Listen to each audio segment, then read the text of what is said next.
Later. I don't normally do these kind of posts, but today I felt somehow compelled to record something and post it.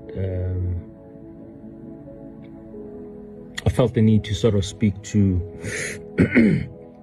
my brothers and sisters. When I say brothers and sisters, I mean black people.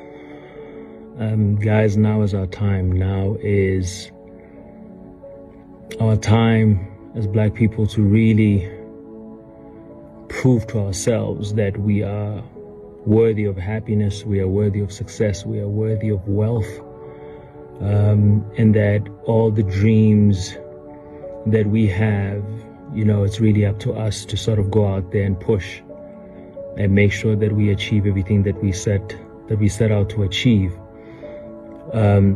The one thing that does concern me about us, my brothers and sisters, is that we never hold each other accountable, because it's become so easy for us to blame someone else for something. But I've noticed that black people, we don't hold each other accountable. Every day I wake up grateful. Every day I wake up with, wow, I'm in awe of God. A lot of people don't know why I say that. They're probably looking at me and going, yeah, well, it's because you have everything figured out. I don't have everything figured out. Going back to this whole thing about being held accountable, we as black people don't hold each other accountable, so we allow certain things to happen, within ourselves and our circles that we shouldn't. First thing is this: we never hold each other accountable and never call each other out when we brutally and blatantly go out of our way to pull down and destroy another successful black person. It's something that happens. It's become so normal that nobody really cares about it anymore. It's normal to trash any black person that sort of pushes themselves and drives themselves to get out of, their circumstance. The harder you work as a black man, the harder it gets. We all know it, there's a saying that it's lonely at the top. It shouldn't be. I feel like there's so much room at the top for every single black person, but it starts with us. Accountability. I made it a point that in my circle, if you're going to be in my circle and you're going to be negative and you're going to be toxic, I'm going to cut you out. I don't care who you are. I'm going to cut you out. I'm not going to even think twice about it. I'm not going to have regrets about it. If you are toxic and negative in my circle, you're gone. You're gone. It's as simple as that. I don't care if you're family. I don't care if you're a friend. I don't care if you're an employee. I just don't care if you are toxic and negative and you're in my circle, you're gone. Why should I keep you? That's what we need. That's the first thing we need to do. We also need to learn how to tell our friends when they're wrong and they step out of line. Because there seems to be this fashion, and it was propelled by social media, where whenever we hear about these black people who are in the entertainment industry, or black people who are in the limelight, or the word that I despise, celebrities, are under fire for whatever reason, that it's black people who always push that narrative and give it traction. You've never heard of white people doing certain things, and somebody writes on social media that whatever white man must fall. It never happens. It's always a black man's name before the stupid must fall hashtag. Here's something that I need to share with you guys, and that we all know as black people. The most talked about, or the biggest conversations that we black people have behind the scenes, and never on social media platforms, and never in public places, or never in front of a big audience. Black people constantly talk about how we don't support each other. It's shocking at the rate that we talk about it. We speak about black on black hate every single day behind the scenes in private conversations, but nobody ever takes it to a public forum. It's because we are hypocrites as black people. We are the biggest hypocrites, and actually we are the biggest problem in our own self-advancement in life. We need to have these conversations on open platforms so we understand how serious and how problematic it is. That's why I said accountability. We don't hold each other accountable. When a black person runs to Twitter and says all sorts of negative things about others, it's black people who jump onto the bandwagon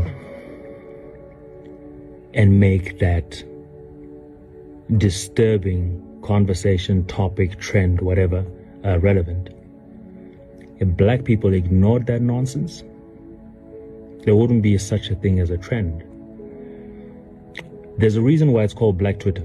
This is not necessarily just about Twitter. It's about the general thing that happens in life, but I'm giving reference to a platform like that because it seems to be the most negative social media platform because of the traffic of black people attacking black people. That's what it is. Black people always find a way to make light of serious situations. We as black people always find comedy out of things that are hurtful and painful to others. We always comment about things that just have nothing to do with a serious real life issue. And we make a joke out of it. We call it banter. We call it this, jokes. We call it, oh, come on, relax, we're just making fun. You're making fun of somebody's pain and heartache. I want to say this to you guys that, the reason why that happens is because of this. And this is the whole point of this video. It's because we as black people still do not believe that we are worthy of success. We don't believe that we are worthy of wealth. We don't believe that we are worthy of happiness. The most broken people are the ones that will always try to break others. There's a saying, hurt people, hurt people, hurt people. It's so true. When you get bullies, whether social media or real life, bullies and people who tear other people down, people who are constantly talking about other people, they do this because they are going through the most. They are really miserable, hurt people. They are suffering. So I actually feel sorry for them. I feel sorry for them. There's a certain compassion that I have towards people who are always speaking hurtful and negative things about others, because I know it's a reflection on who they are. It's got nothing to do with others. It's got everything to do with them. Bottom line is this, guys. We need to be able to look at each other and say, hey, stop that nonsense. We need to be able to call each other out and say, no, don't do that. That is BS. Because it is. If we don't do that, we as black people will never really break from these shackles and these chains of, I don't even know if oppression is the right word, but because I feel like we are on self-destruct mode. We are on self-destruct mode because we don't believe that we deserve good. We don't believe that a happy, successful black man is deserving and worthy, because we're always going to try and find a negative about his happiness and his success, which is sad. Our brothers and sisters, you have no idea the number of opportunities out there that are just waiting for us to just grab. If you're going to sit there and waste your time by focusing on other people's businesses and other people's way of living and what another man is doing, you are never going to make it in life. What is going to make this world a better place is the day that we as black people start believing that we are worthy, start believing that we can, and stop entertaining nonsense. Because reality is this, I'm going to say it, and it's going to shock a lot of people and disturb a lot of people, but black people react faster to noise than they do to the truth.